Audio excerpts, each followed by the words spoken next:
Matthew chapter 5.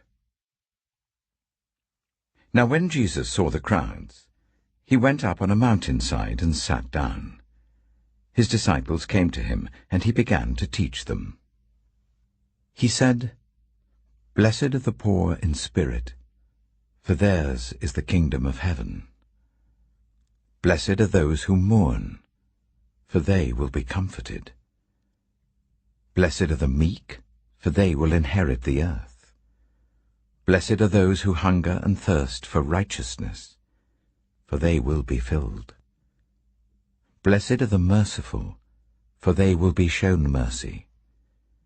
Blessed are the pure in heart, for they will see God.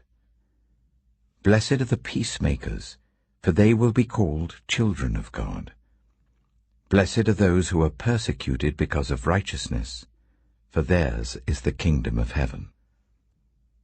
Blessed are you when people insult you, persecute you, and falsely say all kinds of evil against you because of me. Rejoice and be glad, because great is your reward in heaven, for in the same way they persecuted the prophets who were before you.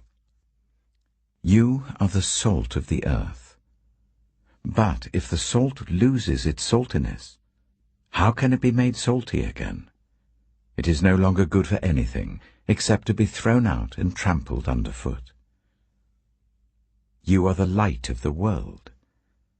A town built on a hill cannot be hidden. Neither do people light a lamp and put it under a bowl. Instead, they put it on its stand, and it gives light to everyone in the house. In the same way, let your light shine before others, that they may see your good deeds and glorify your Father in heaven. Do not think that I have come to abolish the law or the prophets. I have not come to abolish them, but to fulfill them.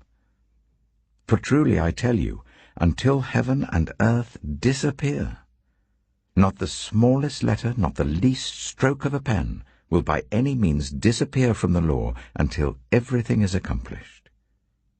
Therefore, anyone who sets aside one of the least of these commands and teaches others accordingly will be called least in the kingdom of heaven. But whoever practices and teaches these commands will be called great in the kingdom of heaven. For I tell you that unless your righteousness surpasses that of the Pharisees and the teachers of the law, you will certainly not enter the kingdom of heaven. You have heard that it was said to the people long ago, 'You shall not murder, and anyone who murders will be subject to judgment.' But I tell you that anyone who is angry with a brother or sister will be subject to judgment. Again, anyone who says to a brother or sister, 'Raka,' is answerable to the court, and anyone who says, 'You fool,' will be in danger of the fire of hell.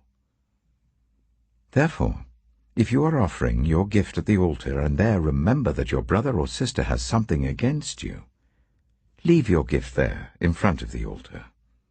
First, go and be reconciled to them. Then come and offer your gift. Settle matters quickly with your adversary who is taking you to court. Do it while you're still together on the way, or your adversary may hand you over to the judge, and the judge may hand you over to the officer, and you may be thrown into prison. Truly I tell you, you will not get out until you have paid the last penny. You have heard that it was said, 'You shall not commit adultery.' But I tell you that anyone who looks at a woman lustfully has already committed adultery with her in his heart. If your right eye causes you to stumble, gouge it out and throw it away. It is better for you to lose one part of your body than for your whole body to be thrown into hell. And if your right hand causes you to stumble, cut it off and throw it away. It is better for you to lose one part of your body than for your whole body to go into hell. It has been said, anyone who divorces his wife must give her a certificate of divorce. But I tell you that anyone who divorces his wife except for sexual immorality makes her the victim of adultery, and anyone who marries a divorced woman commits adultery. Again, You have heard that it was said to the people long ago, "Do not break your oath, but fulfill to the Lord the oaths you have made."